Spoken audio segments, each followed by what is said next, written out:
Deus Todo-Poderoso, nós queremos, Pai, abrir esse momento, Senhor, este culto, Senhor, clamando pela presença soberana do Senhor sobre este lugar, Pai. Vem, Espírito Santo, mostra, meu Deus, a Tua glória, meu Deus, manifesta a Tua glória nesse lugar, Pai. Que o Senhor possa gerar um ambiente de arrependimento, meu Deus, um ambiente de entendimento, Senhor, da Tua palavra, Pai. Que nós sejamos constrangidos, Pai, nessa noite, pelo Teu amor soberano expresso pela Tua palavra soberana, Pai, e suprema, Senhor. Nós te clamamos, Espírito Santo, faça morada definitiva em nossos corações. Visita agora, Senhor, a casa de cada irmão, de cada irmã, Senhor, que o Senhor possa se apresentar para cada um deles nessa noite, como o Senhor está presente aqui neste lugar nessa noite, Senhor. Eu te peço, Espírito Santo de Deus, ministra de uma forma única, sobrenatural, sobre as nossas vidas. Nós abrimos nossos corações a Ti, meu Deus, e nós clamamos pela Tua presença, pelo Teu poder e pelo Teu mover nessa noite, em nome de Jesus. Boa noite, Igreja do Senhor. Cumprimento a cada um de vocês com a graça e a paz do nosso Senhor Jesus. Amém? Quantos que estão preparados para serem impactados pelo poder de Deus nessa noite? Amém? Todas as vezes que nós nos dispusemos, nós entregamos as nossas vidas na mão de Deus e nós dispusemos a entender a palavra dele, abrindo mão dos nossos preceitos, conceitos e preconceitos no mundo e deixando que o Espírito Santo nos conduza através do fluir simples, singelo e perfeito do Espírito de Deus, ao entendimento da palavra verdadeira dele. Amém? E a gente sempre conversa, né? Ministrando que nós devemos estarmos preparados quando nós vamos no culto para ter esse relacionamento, esse derramado, Senhor, essa conversa com o Senhor, de uma forma que nós vamos escutar dele aquilo que nós precisamos escutar. Muitas vezes nós vamos num culto e nós queremos escutar alguma palavra que convença o nosso ego, que convença o nosso eu. Só que o que nós precisamos, na realidade, quando nós escutamos a palavra de Deus, quando nós incutimos a palavra de Deus dentro das nossas vidas, é que nós possamos entender que não é tudo conforme a nossa vontade ou o nosso próprio desejo, mas tudo conforme a vontade e o desejo do Senhor. Amém? Então eu te convido nessa noite a você abrir o teu coração de uma maneira única, para que o Espírito Santo de Deus possa ministrar sobre a tua vida nessa noite. Eu tenho convicção que o mesmo Espírito de Deus que está nesse lugar aqui agora, é o mesmo Espírito de Deus que está aí com você agora. Não há barreiras que nos separem do amor de Deus. Não há barreiras que nos separem do poder soberano do Pai. A palavra diz que Ele é onipresente, onipotente e onisciente. Ele está em todos os lugares, Ele sabe de todas as coisas. Então, cheios dessa palavra, o mesmo Deus que está aqui, está aí. O mesmo Deus que impacta os nossos corações aqui e agora, é o mesmo Deus que impacta o teu coração, os teus corações aí e agora. Não é a internet que nos restringe da presença de Deus, amém? Viver no secreto de Deus é um estilo de vida do cristão. Como nós falamos, eu não oro para entrar na presença de Deus, eu oro para não sair da presença de Deus. Eu oro para continuar queimando na presença de Deus. Eu oro para continuar sendo alimentado pela presença de Deus e na presença de Deus. Isso torna a nossa vida, o padrão cristão, como um novo estilo de vida. O estilo de vida guiado pela palavra pura de Deus. Pela palavra eficaz do Senhor. Onde o próprio Senhor fala que ai daquele que tirar ou colocar uma vírgula na palavra dele. A palavra dele é imutável. Não há nada nem ninguém que possa mudar a palavra dele, porque ela é suprema. E a palavra dele, resumidamente, o Antigo e o Novo Testamento fala sobre um amor lindo dele por você e por mim. O amor resgatador, o amor que transfere para nós o entendimento da palavra dele, que tudo foi feito por amor, para que um dia nós possamos estar com ele Amém? Você crê que um dia você vai estar com Ele nos céus?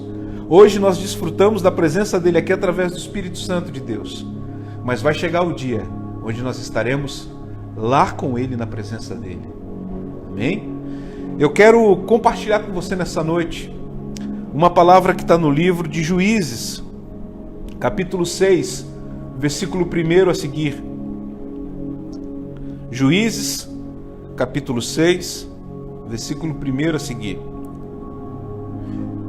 Se você não está com a sua arma é a espada, que é a palavra de Deus, corre lá, pega ela, que vai ser importante para a gente poder mergulhar nela nessa noite.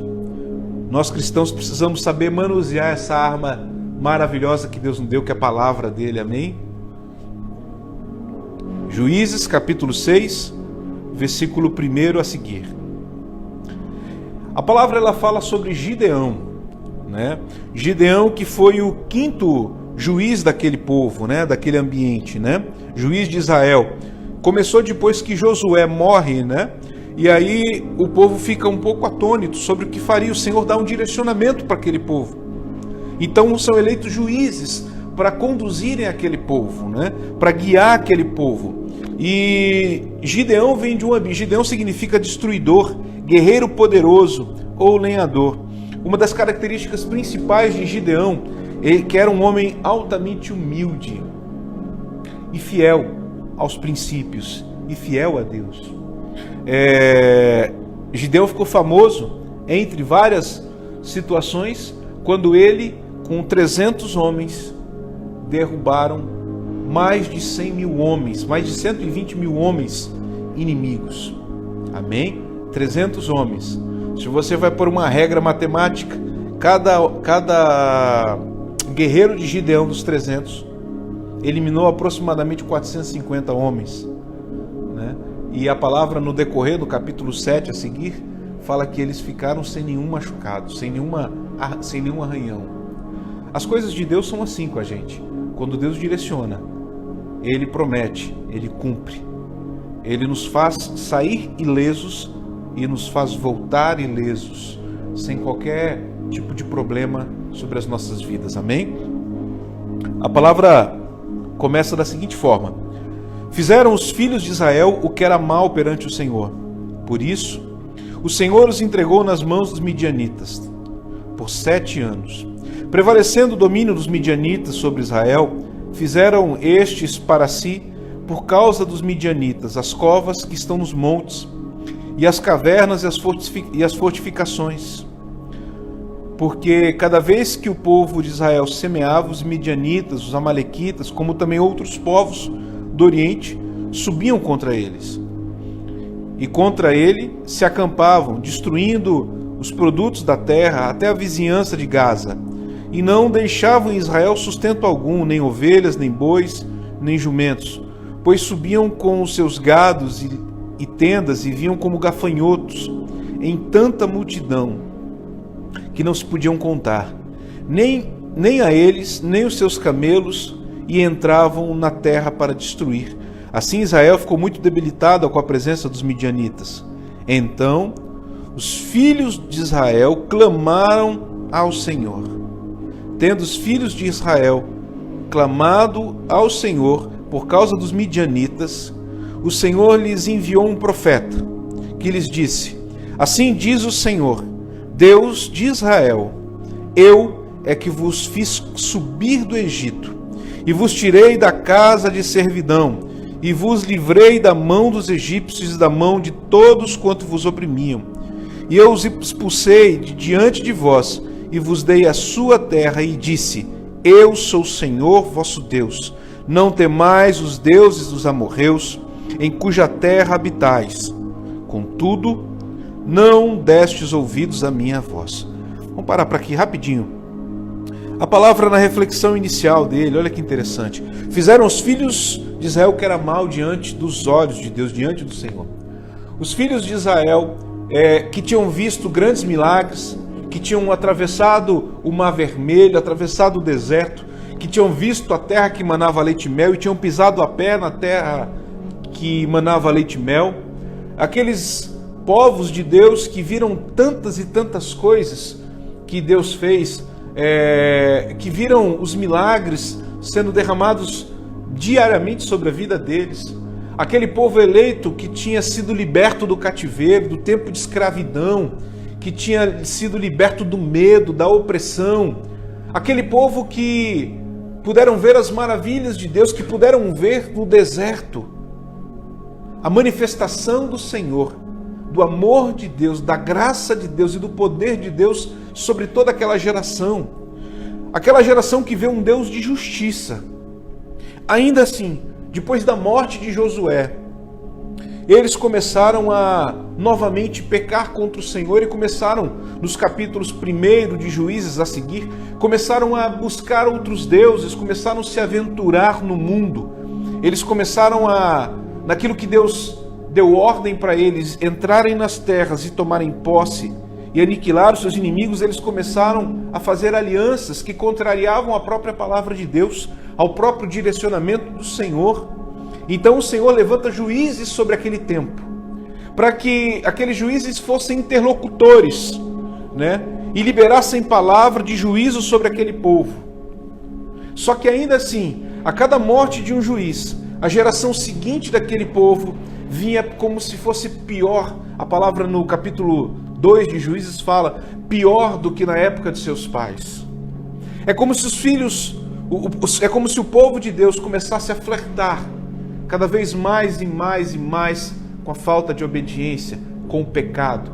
Mesmo os sabedores do Deus soberano que eles serviram, que os pais serviram, que as gerações anteriores serviram, um Deus maravilhoso que tinha liberado promessas, um Deus maravilhoso que tinha liberado uma palavra suprema sobre eles, que eles seriam mais do que vencedores. Mas, de acordo com seus propósitos pessoais, eles deixaram-se levar pelas coisas do mundo e começaram a se esquecer do próprio Deus. E aí, nesse tempo de Gideão, aquele povo de Deus fazia 7 anos que estava vivendo opresso. A palavra diz que eles viviam em cavernas, eles estavam com medo, eles viviam em cativeiro, eles tinham que sair rapidamente para cuidar do seu comer, para malhar o trigo no lagar, para cuidar das coisas da sua alimentação, da sua sobrevivência, com muito medo, porque os opressores tinham liberdade sobre aquele lugar, liberdade dada aos midianitas pela falta de obediência do povo de Deus. Então, naquele momento, o Senhor ele tinha literalmente entregue, como começa no versículo 1, entregue nas mãos dos midianitas. Por quê? Porque o povo se esqueceu do Senhor. O povo de Deus, o povo selado pelas promessas de Deus, se esqueceu do próprio Deus. E todas as vezes que nós nos esquecemos de Deus, nós nos afastamos do ambiente de promessa e nós entramos em ambientes de maldição. Aquele povo saiu do ambiente de promessa e entrou num ambiente de maldição, onde eles eram opressos, onde eles eram cativos, onde o medo era algo determinante sobre aquela geração. Oh, Senhor! E naquele momento a palavra diz que um homem clamou a Deus. Os filhos de Israel clamavam ao Senhor. Todas as vezes que, por maior que seja o obstáculo, por maior que seja o cativeiro, por maior que seja a adversidade que nós enfrentamos, quando nós clamamos a Deus, Ele vem ao nosso socorro. Assim foi nessa época de Gideão. Então aquele povo de 7 anos opresso, o povo de Deus se lembrou de Deus, o povo de Deus se lembrou do próprio Senhor e começaram a clamar a Ele. E todas as vezes que nós clamamos a Deus, a resposta vem a jato para cada um de nós. Amém? Onde o Senhor levantou um profeta para declarar as promessas de fidelidade dele para aquele povo. Onde ele declara literalmente: eu sou o Senhor teu Deus que tirou do cativeiro. O Senhor que tinha os tirado do cativeiro e tinha dado uma determinante que bastava que eles seguissem os estatutos, as leis. Eles continuariam vivendo sempre num ambiente de milagres, promessas. Ele volta a se apresentar, mesmo depois de 7 anos do povo ter se esquecido dele. Ele volta a se apresentar porque alguns homens clamaram a ele. Alguns homens se lembraram do Senhor e clamaram a Ele. E aí o versículo continua. Então veio o anjo do Senhor e assentou-se debaixo do carvalho que está em Ofra, que pertencia a Joás, o Abiesrita. E Gideão, seu filho, estava malhando trigo no lagar, para o pôr a salvo dos midianitas. Então o anjo do Senhor lhe apareceu e lhe disse: o Senhor é contigo, homem valente. Respondeu-lhe Gideão: ai, meu Senhor, se o Senhor é conosco, por que nos sobreveio tudo isso? E que é feito de todas as suas maravilhas que os nossos pais nos contaram, dizendo: não nos fez o Senhor subir do Egito? Porém agora o Senhor nos desamparou e nos entregou nas mãos dos midianitas. Então se virou o Senhor para ele e disse: vai nessa tua força e livra Israel da mão dos midianitas. Porventura não te enviei eu? E ele lhe disse: ai, Senhor meu, com que livrarei Israel? Eis que a minha família é mais pobre em Manassés. E eu, o menor da casa do meu pai. Tornou-lhe o Senhor: já que estou contigo, ferirás os midianitas como se fossem um só homem. Ele respondeu: se agora achei mercê diante dos teus olhos, dai-me um sinal de que és tu, Senhor, que me falas. Rogo-te que daqui não te apartes até que eu volte e traga a minha oferta e o deponha perante ti. Respondeu ele: esperarei até que voltes. Então entrou Gideão e preparou um cabrito e bolos asmos sem fermento, e de uma efa de farinha e carne pôs no cesto, e o caldo numa panela, e trouxe-lhe até debaixo do carvalho e lhe apresentou. Porém, o anjo de Deus lhe disse: toma a carne e os bolos asmos, põe-nos sobre esta penha, e derrama-lhe para por cima o caldo. E assim o fez. Estendeu o anjo do Senhor a ponta do cajado que trazia na mão, e tocou a carne e os bolos asmos. Então subiu fogo da penha, que era como uma espécie de rochedo, de penhasco, e consumiu a carne e os bolos. E o anjo do Senhor desapareceu da sua presença. Viu Gideão que era anjo do Senhor e disse: ai de mim, Senhor Deus, pois vi o anjo do Senhor face a face. Porém o Senhor lhe disse: paz seja contigo, não temas, não morrerás. Então Gideão edificou um altar ao Senhor e lhe chamou de O Senhor é Paz. Ainda até o dia de hoje está o altar em Ofra, que pertence aos Abiesritas. Naquele mesma noite lhes disse o Senhor: toma um boi que pertence a teu pai, a saber, o segundo boi de 7 anos, e derriba o altar de Baal, que é do teu pai, e corta o poste ídolo que está junto ao altar. Edifica ao Senhor teu Deus um altar no cimo deste baluarte, em camadas de pedra, e toma o segundo boi e oferecerás em holocausto, para com a lenha do poste ídolo que vieras a cortar. Então Gideão tomou 10 homens entre os servos e fez como o Senhor lhe dissera. Temendo ele, porém, a casa do pai e os homens daquela cidade, não o fez de dia, mas de noite. Levantando-se, pois, de madrugada, os homens daquela cidade, eis que estava o altar de Baal derribado, e o poste ídolo estava junto dele, cortado. E o referido segundo boi foi oferecido no altar edificado, que era o altar de Deus. E uns aos outros diziam: quem fez isto? E perguntaram, inquirindo, disseram: Gideão, filho de Joás, fez essas coisas. Então os homens daquela cidade disseram a Joás: leva para fora o teu filho, para que morra, pois derribou o altar de Baal e cortou os postes ídolos que estavam junto dele. Porém Joás disse a todos que se puseram contra ele: contenderei vós por Baal? Livrá-lo-eis vós? Qualquer que ele contender, ainda esta manhã será morto. Se é Deus que por si mesmo contenda, pois derribar no seu altar. Naquele dia, Gideão passou a ser chamado Jerubaal, porque foi dito: Baal contenda contra ele, pois ele derribou o seu altar. E todos os midianitas e amalequitas e os povos do Oriente se ajuntaram e passaram e se acamparam no vale de Jezreel. Então o Espírito do Senhor revestiu Gideão, o qual tocou o rebate.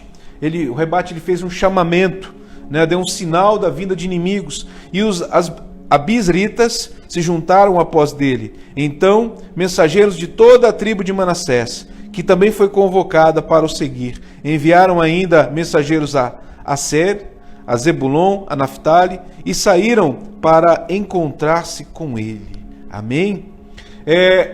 O interessante, uma das coisas interessantes, essa palavra é cheia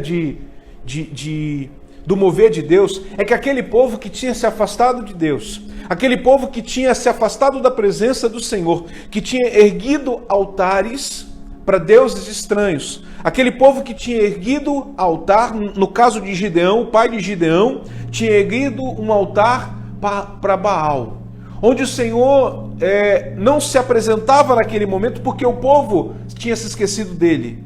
Eis que alguns homens se lembraram do Senhor e eles clamaram: Senhor, manda um profeta para liberar as boas novas daquela época, para lembrar da aliança, lembrar que ele, o Senhor, tinha os tirado daquele ambiente de miséria, de cativeiro anteriormente, e que ele estava ali. Então o Senhor levanta Gideão, o homem da família, como diz aqui, da família mais pobre daquele povo, da tribo de Manassés. E o Senhor, ele se apresenta para Gideão, que logo em seguida vai questionando ao Senhor: Senhor, nós soubemos do teu nome pelos nossos pais, mas por que deixaste isso? E o Senhor levanta aquele homem, um grande e improvável naquele tempo, para que através da vida daquele homem improvável, aquele homem que estava malhando o trigo com medo de ser morto, de ser pego pelos inimigos, pelos midianitas, pelos amalequitas, aquele homem que há 7 anos vivia daquele mesmo jeito, em cativeiro, em cavernas, escondido, para não ser morto, para não ser pego. Aquele homem que era roubado porque as coisas que eles faziam, os midianitas quando passavam levavam tudo. Aquele homem, o menor da casa, da tribo mais pobre, foi o levantado por Deus. E a palavra de Deus, ela enche de promessas. Porque a palavra não nos vê pelo nosso tamanho. Ela não nos vê pela força do nosso intelecto. Ela não nos vê pela força do nosso braço. A palavra de Deus não nos vê pela força da nossa inteligência. A palavra diz que Deus nos vê de dentro para fora. Não é o tamanho do nosso corpo, não é o nosso tamanho natural, mas é o tamanho espiritual que Ele consegue enxergar dentro de você.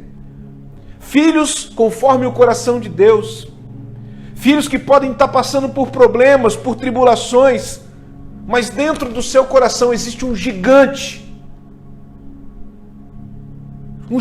alguém com sede, com vontade, alguém com vontade de virar o jogo, de se levantar. Bastava para Gideão uma palavra, que é o que Deus libera sobre a vida dele. Uma palavra liberada sobre a vida de Gideão que mudou a história de um povo. E a primeira coisa que Gideão fez, quando o Senhor libera uma palavra sobre a vida dele: homem valente. A gente pode se questionar, mas homem valente, sendo que ele estava se escondendo naquele momento. Lembra que Deus não nos enxerga por fora, mas por dentro. Homem valente, o Senhor estava enxergando o coração. Vai nessa tua força e livra Israel das mãos do midianita. Ele libera a palavra para Gideão, onde ele coloca: já que eu estou contigo, ferirás os midianitas como se fossem um só homem. A palavra de Deus nos enche de promessas. E à medida que ele libera aquela palavra sobre a vida de Gideão, Gideão toma posse daquela palavra, faz uma prova com Deus, o Senhor se mostra diante dele. Quando ele toca com o cajado, o anjo do Senhor, e aquilo sobe como oferta suave ao Senhor.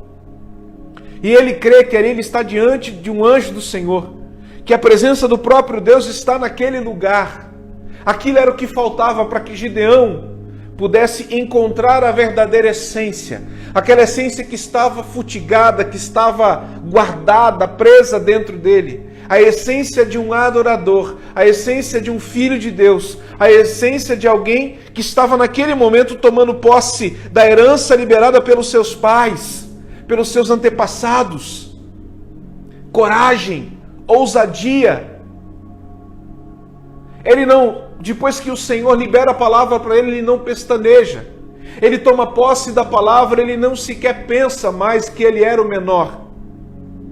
Ele já passa naquele momento adiante a se portar como um guerreiro de Deus, como um filho que conhece intimamente ao Pai e obedece intimamente ao Pai. E a primeira coisa posterior é levantar um altar de adoração a Deus. Nós estamos num tempo, igreja, onde é necessário derrubar altar de deuses estranhos e levantar um altar de adoração a Deus. Biblicamente, você pode acompanhar que todo o tempo o povo de Deus, nas pelejas, nas dificuldades, quando eles venciam, quando eles passavam por circunstâncias, eles levantavam altares para engrandecer ao nome do Senhor naquele lugar. Altares onde as pessoas ao passar sabiam que aquilo tinha sido consagrado a um Deus, em específico ao nosso Senhor. Enquanto uma geração de pessoas estavam levantando altares a deuses estranhos, servindo a deuses estranhos, fazendo holocaustos, sacrifícios a deuses estranhos, Gideão volta à essência e derruba o altar de Baal de seu pai e levanta um outro altar novamente para o Senhor, consagrado ao Senhor. E ele faz mais uma vez sacrifício a Deus naquele ambiente. Sacrifício ao Deus sobrenatural. Assim como Gideão, que derrubou o altar naquela época daquele povo, nós precisamos, dentro das nossas casas, povo de Deus, derrubar altar de deuses estranhos. Muitas vezes, o povo de Deus tem se perdido da essência de Deus, da mesma forma que acontecia aqui, porque eles começaram a flertar com o mundo, começaram a flertar com o pecado, começaram a se esquecer de Deus, por conta dos manjares oferecidos pelo mundo. Só que quando começaram a se enxergar nesse ambiente, viram que eles estavam num ambiente de opressão. Hoje, existe uma geração de homens e mulheres, jovens e crianças, que estão levantando altares a deuses estranhos, que estão flertando com o mundo, só que estão completamente cheios, contaminados por mentiras, pelo pecado, pelo medo. Eu quero te fazer um convite nessa noite. A palavra liberada sobre a vida de Gideão, ela continua sendo liberada sobre a nossa vida. Como assim? É hora de você se levantar do seu lugar. É hora de você clamar a Deus. É hora de você abrir o seu coração para Ele. Se arrepender dos seus caminhos. Todos nós devemos nos arrepender, amém? O arrependimento é algo genuíno, liberado por Deus para nós, só que nós devemos utilizá-lo todos os dias. Todos os dias, como cristãos, nós devemos viver uma vida de arrependimento e uma vida de intimidade com Deus. Foi o que Gideão fez. No decorrer dos versículos, no capítulo 7 a seguir, a palavra fala que Gideão convocou as tribos e eles foram para a peleja contra aquele povo. E eles venceram, como nós falamos no início. 300 homens venceram. Aquela multidão, a palavra diz que era enumerosa a quantidade dos inimigos. A mesma palavra liberada é para nós nessa noite. Está na hora da gente se levantar. Está na hora da gente sair da zona de conforto. Está na hora da gente não ter medo. Está na hora da gente lançar fora aquilo que é pecado. Está na hora da gente derrubar todo e qualquer tipo de altar levantado, aquele que não é o nosso Deus. Para que a gente, aí sim, edifique o altar soberano ao Senhor. Um altar levantado para o nosso Deus. E que nós possamos fazer oferta a Ele. Você fala, mas como assim? A oferta já foi realizada. Sim. O Senhor Jesus Cristo, Ele veio como oferta ao nosso Deus. O sacrifício do Senhor como cordeiro imaculado sem pecado.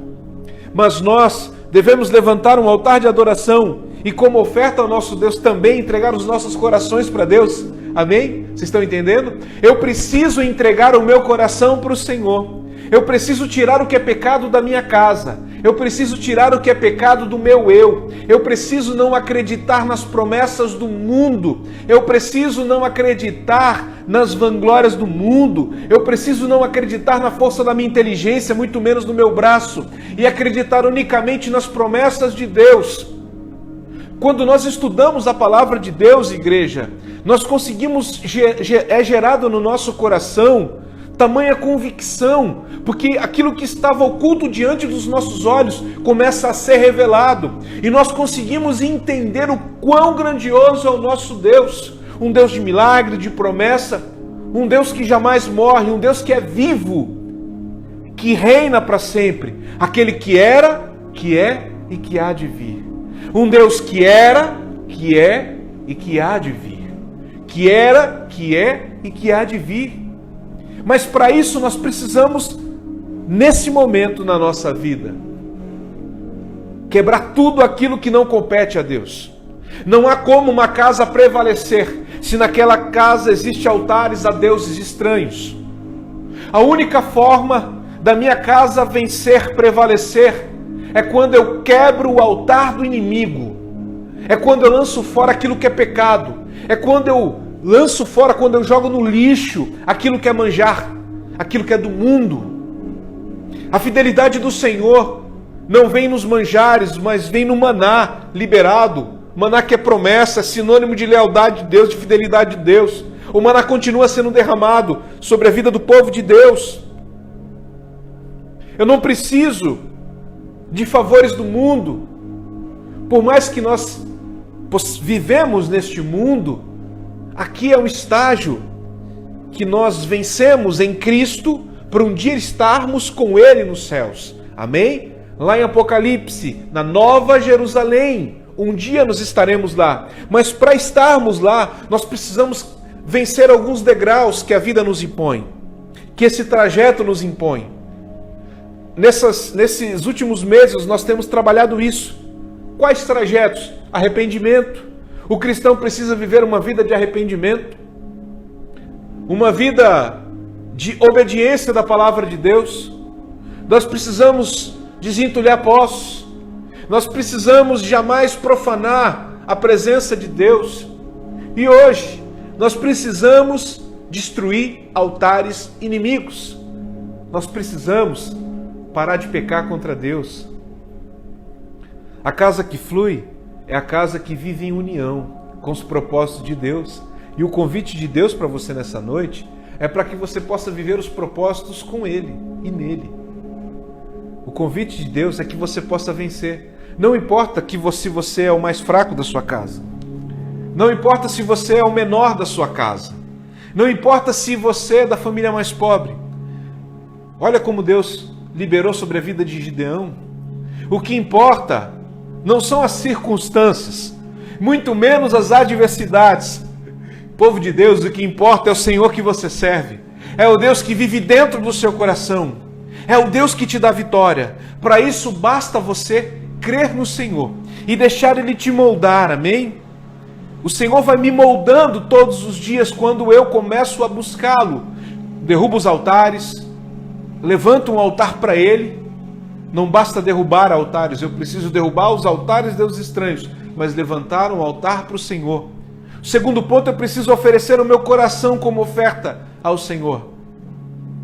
O Deus maravilhoso de Isaac, de Jacó, de Abraão, de Isaac, de Jacó, o Deus dos nossos pais, o nosso Deus, Ele quer o nosso coração, mas Ele não quer somente que nós possamos entregá-lo, Ele quer que nós possamos moldar esse altar na nossa casa, no nosso trabalho, nas nossas vidas. Nós somos templos do Espírito Santo, amém? E esse altar, não somente nas nossas casas, ele tem que estar embutido dentro das nossas vidas. A nossa vida, ela só tem sentido se for para adorar a Deus através de todas as coisas. E aí as vitórias vêm. Eu não sirvo a Deus pelas vitórias que Ele vai liberar para mim. Eu sirvo a Deus simplesmente por quem Ele é. E automaticamente as vitórias virão sobre a minha vida. Amém? as vitórias elas vêm automaticamente porque elas fazem parte de uma composição gerada pelas promessas. Amém? Vocês estão me entendendo? Então, desta forma, eu acabo vivendo esses ambientes de milagre no meu dia a dia.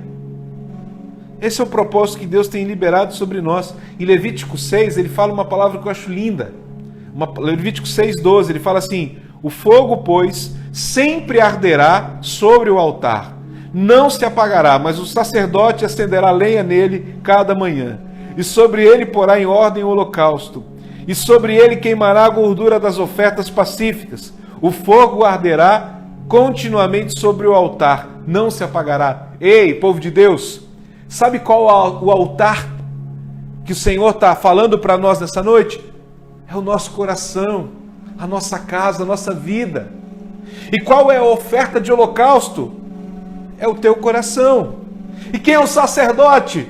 Você.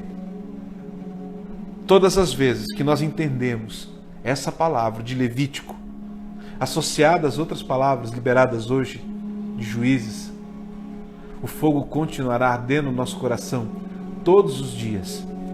E o altar jamais será derrubado. Porque o altar do Senhor, ele não acaba, não cessa os holocaustos. E o holocausto que nós entregamos todos os dias é o nosso coração. Amém? Todos os dias. Todos os dias. Senhor, eu entrego o meu coração, Senhor, nas tuas mãos, Pai. Senhor, o Senhor é dono da minha vida. O Senhor é dono do meu coração. O Senhor, meu Deus, é dono de todas as coisas. E eu entrego tudo nas tuas mãos. Esse é o nosso Deus. Eu quero fechar com vocês em João 8,31, que ele fala assim, do 31 ao 38. Disse, pois, Jesus aos judeus que haviam crido nele: se vós permanecerdes na minha palavra, sois verdadeiramente os meus discípulos, e conhecereis a verdade, e a verdade vos libertará. Respondeu-lhe: somos descendentes de Abraão, e jamais fomos escravos de alguém. Como dizes tu, sereis livre? Replicou-lhe Jesus: em verdade vos digo, todo que comete pecado é escravo do pecado. O escravo não fica sempre na casa, o filho sim, mas sempre. Se, pois, o filho vos libertar, verdadeiramente sereis liberto. Se o filho vos libertar, verdadeiramente sereis liberto. Nós temos hoje a tranquilidade da presença do Espírito Santo nesse lugar, nas nossas casas, nesse templo habitado pelo Espírito Santo de Deus. Hoje nós vivemos num ambiente diferente, né? De quarentena. Nós não estamos em cavernas, mas nós estamos dentro das nossas casas hoje. E a palavra soberana do Senhor continua firme e forte sobre nós. A gente não tem que ter medo do que está ali fora. Ei, deixa eu te contar uma coisa. O teu Deus, o nosso Deus, já liberou uma palavra de vitória sobre a sua vida. Uma palavra que te protege, uma palavra que te cura, uma palavra que te restaura, uma palavra que te forma, uma palavra que te transforma, uma palavra que te restaura. Uma palavra que diz que nem o mal chegará sobre a sua casa, nem sobre a sua tenda. Para isso nós precisamos estar em conexão com o Pai. Eu quero, finalizando, perguntar para você nessa noite: você está disposto a destruir o altar de deuses estranhos? Você pode falar para mim: não, mas a minha vida está em conexão com o Pai. Amém, glória a Deus. A gente consegue enxergar algumas coisinhas que precisam ser tiradas. Sempre a gente consegue enxergar algumas sujeirinhas que precisam ser limpas. Algo que precisa ser transformado. Algo que precisa ser renovado. Tem muitas coisas que precisam ser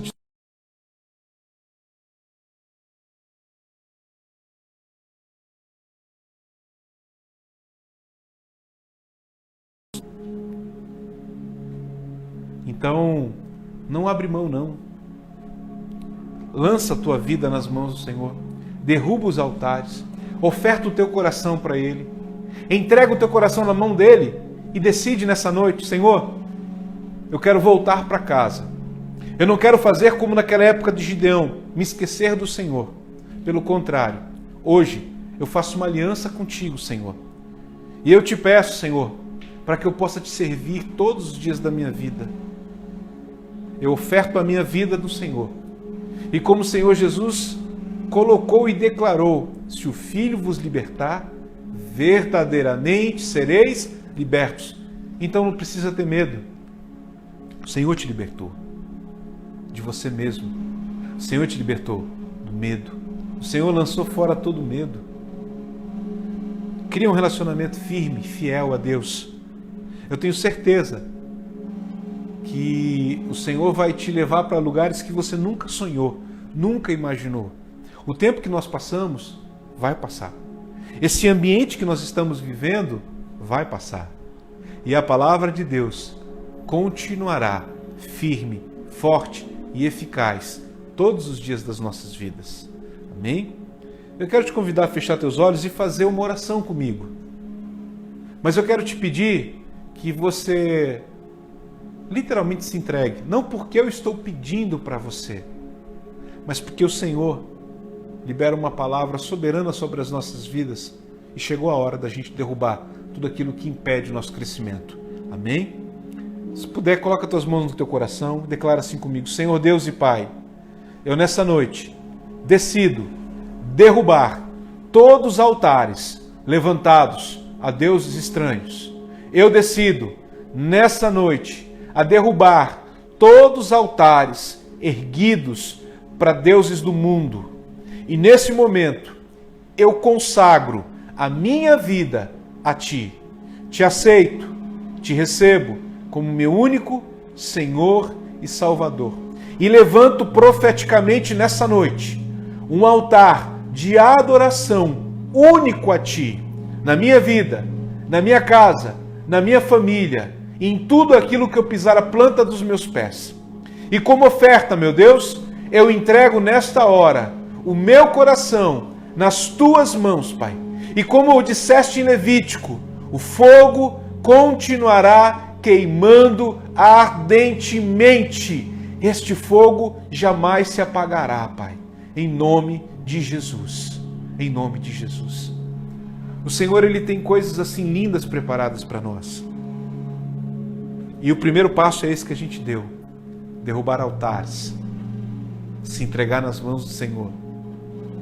A única forma de eu viver a presença de Deus é essa. É deixando unicamente o altar dele para Ele. Porque tudo por Ele, para Ele e por Ele. Amém? Nós estamos finalizando. Eu quero te convidar a adorar o Senhor Deus. Em nome de Jesus Cristo. Senhor, nós liberamos uma palavra sobre a igreja, Senhor.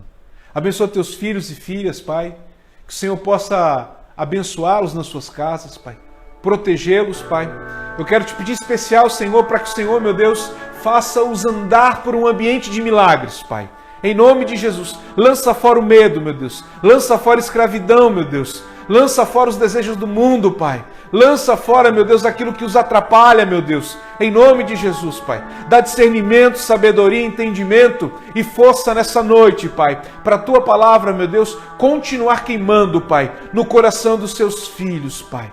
Em nome de Jesus, Pai. Em nome de Jesus. Abençoa a Tua igreja, Pai. Em nome do Senhor Jesus Cristo. Em nome de Jesus.